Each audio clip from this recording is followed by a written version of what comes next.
While the American president keeps allies and markets guessing about a possible deal with Iran, declaring one day that peace is near, and insisting the next that there is no rush, something quieter has been happening across the Atlantic, and it has nothing to do with Iran. Two of America's closest partners, the European Union and Canada, have quietly begun building the tools to escape what some of their own officials now call Washington's economic kill switch. This is not a story about troops or borders. It is a story about money, about who controls the invisible pipes that every credit card payment flows through. And here is the part that should get your attention. For decades, the world simply trusted that the United States would never weaponize those pipes against its friends. That assumption is now breaking, and Europe and Canada have decided they can no longer afford to bet their economies on it. Over the next few minutes, I'm going to show you exactly how this quiet revolt is unfolding, how Europe built a payment network from scratch in a single year, how Canada is racing to do the same, and how at the very same moment, the United States is tangled in a financial crisis of its own making, a $166 billion mess that reveals precisely why so much trust in American systems has eroded. Most coverage is treating these as unrelated stories. They are not. Here is what actually happened. To understand why Europe and Canada are suddenly so anxious, you have to understand just how much of the world's money moves through two American companies. Visa and MasterCard process roughly $24 trillion in transactions every single year. Together they handle about 90% of all card payment processing outside of China.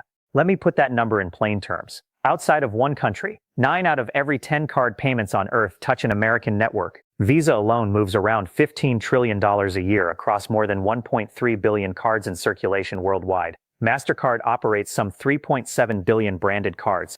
Together, the two companies are worth more than $850 billion, over $850 billion in combined market value. Now consider where that leaves America's allies. In the European Union, those two American networks process 61% of all Eurozone card transactions. And in 13 EU member states, there is no domestic alternative at all. Every single card payment in those countries routes through American infrastructure. In the United Kingdom, it is even more extreme. Visa and MasterCard handle 98% of all card payment value. In Canada, the figure is 96% for credit transactions. That is the official framing, two convenient, efficient payment companies serving the world. But the operational reality tells a different story. These are not just financial services. They are infrastructure. And infrastructure controlled by a single country can be switched off. This is not a hypothetical. In 2022, after the invasion of Ukraine, Visa and MasterCard suspended their operations in Russia.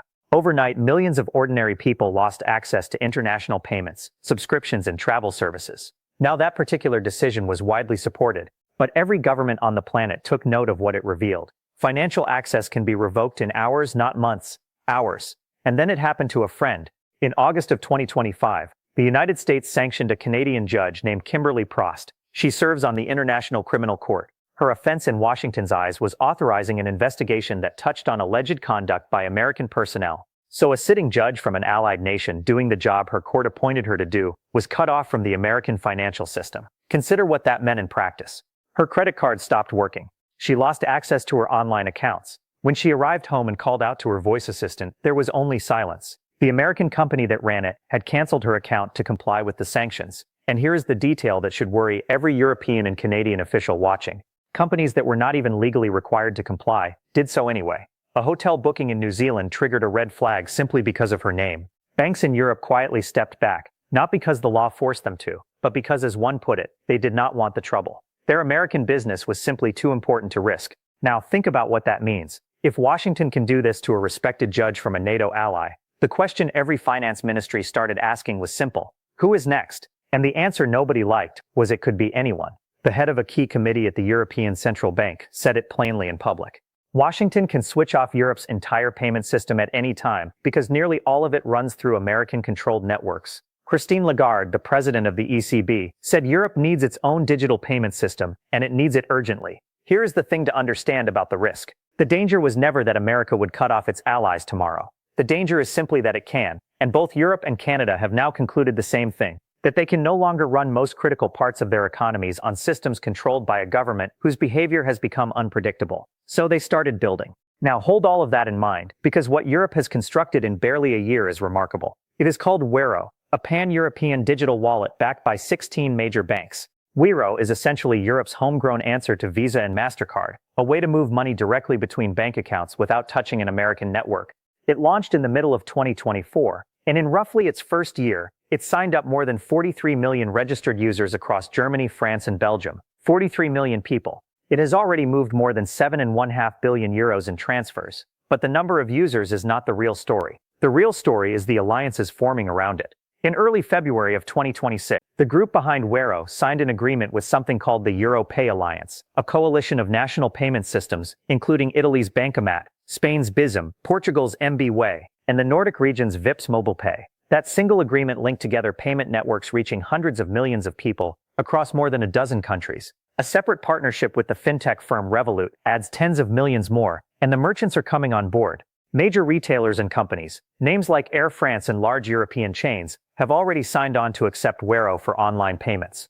The French government's own tax authority has integrated it for public service payments. E-commerce is going live in Germany and France, and expanding outward from there. The Netherlands has agreed to migrate its entire national online payment system, the one that currently handles the bulk of all Dutch online purchases, onto the Wero platform. In-store tap-to-pay payments are scheduled to roll out across the EU from 2027. But here is where Wero really reshapes the board. The fees. Visa and MasterCard typically charge merchants somewhere between 1% and 3% on every transaction. Wero charges roughly 0.7% for a retailer processing millions in payments every year. That gap goes straight to the bottom line. It is the difference between a tax you cannot avoid and one you can root around. And the Europeans did not stop at a single wallet. On February 10th, the European Parliament voted to formally back the digital euro, and they framed it in the bluntest possible terms, not as a convenience, as essential for European monetary sovereignty. The target launch is 2020. The digital euro would be issued directly by the European Central Bank, governed by European law, and completely independent of any foreign network. It is being designed to work both online and offline, so that even during an outage, a cyber attack, or some external disruption, Europeans could keep paying each other. Here is the strategic genius of it. Wero does not actually need to defeat Visa and MasterCard. It does not need to win. It simply needs to exist at enough scale that European governments, merchants, and regulators have a real alternative sitting on the shelf. And that one fact changes everything. It puts a ceiling on what the American networks can charge, and it means that the next time Washington thinks about using the financial system as a lever, Europe can simply respond by going around it. Now let's turn to Canada, because the very same calculation is playing out on this side of the Atlantic. And the timing is no coincidence. Visa and MasterCard control 96% of Canada's credit card market. Think about what that touches. Every subscription a Canadian pays for, every flight they book, every online purchase made on credit, nearly all of it routes through American infrastructure. Now Canada does have one piece of sovereign defense already, a domestic debit network called Interac, which handles in-country debit payments on its own. But there is no Canadian equivalent for credit cards or online transactions. And that gap means the most economically important digital payments Canadians make every single day run on systems that Washington ultimately controls. The alarm bells in Canada got loud this spring. In April of 2026, the magazine The Walrus published an investigation under a headline that captured the whole anxiety in a single line, that your credit card had become a national security threat. In it, a well-known Canadian policy analyst, Vas Bednar, put the problem in stark terms.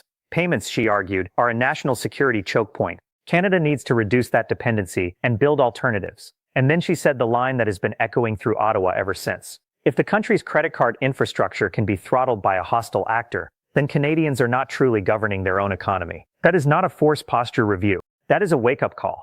And Canada is responding on several fronts at once. Payments Canada is building something called the Real-Time Rail, a new national payment system that allows instant account-to-account transfers that bypass the card networks entirely. It is expected to go live later in 2026. The federal government has introduced legislation to bring payment companies under stronger oversight. Regulators are preparing rules for stablecoins backed by the Canadian dollar to make sure they stay domestically governed. And lawmakers are amending the country's payments law so that for the first time domestic card network operators can plug directly into the national system. Canada even has a working model to point to. Analysts keep raising the example of Brazil, which built a sovereign instant payment platform that has already outcompeted Visa and MasterCard in one of the world's largest emerging economies. And the question Canadian commentators keep asking is the obvious one. If a public platform can beat the American networks in a market that size, what exactly is stopping Canada from doing the same? And here is where the two stories intersect in a way that should concern Washington far more than it apparently does. Look at the strategic logic. It is identical on both sides of the Atlantic. Europe is building Wero and the digital euro. Canada is building the real-time rail and regulating its own stablecoins.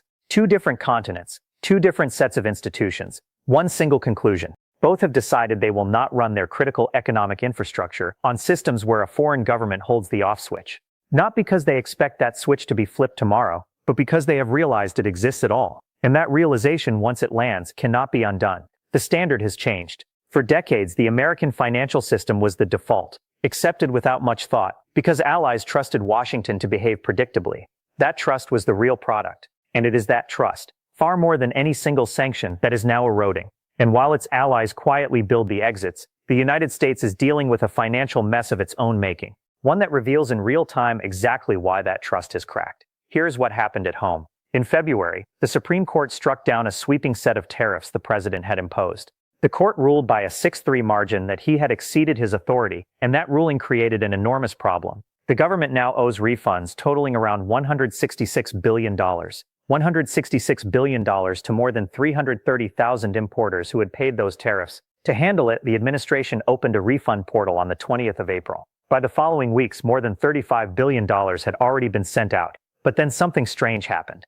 According to reporting by Bloomberg, only about 5% of the 3,000 largest publicly traded American companies had even mentioned these refunds publicly. 5%.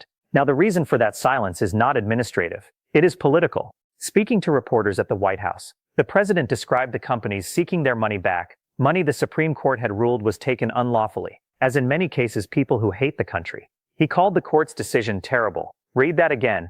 A president describing American companies exercising a legal right confirmed by the nation's highest court as people who hate America. And the corporate response to that pressure has largely been silence or very careful avoidance of the subject. You can see the caution in how the big names handle it. Apple's chief executive confirmed the company is pursuing its refunds, but framed it gingerly, saying it would follow the established process and reinvest whatever it received back into American manufacturing and innovation. General Motors quietly raised its financial outlook by $500 million to account for expected refunds. Ford claimed over $1 billion, but its shares actually fell when analysts noticed the earnings beat was driven almost entirely by that refund. Home Depot's finance chief described the refunds as a significant offset to costs. The toy maker Hasbro disclosed $50 million stuck in reconciliation. Another company is reportedly exploring simply selling off its refund claims to a third party rather than dealing with the fallout. And here is the trap.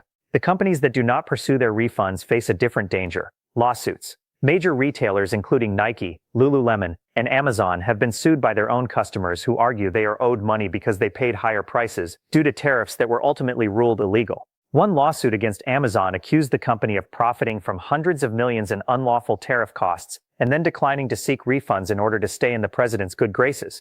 A trade lawyer summed up the impossible position bluntly, advising clients to say nothing publicly about the tariffs or the refunds at all, because of the risk of class action suits on one side and political and business considerations on the other. So picture where that leaves American business, caught between a president who calls them unpatriotic for claiming their own money and customers who are suing them for not claiming it. That is the state of the American financial system right now: tangled, politicized, unpredictable. And now connect the two halves of this story. On one side of the ocean, allies are watching a financial system they once trusted become a tool of political pressure. A sanction here, a public threat there, a refund weaponized into a loyalty test.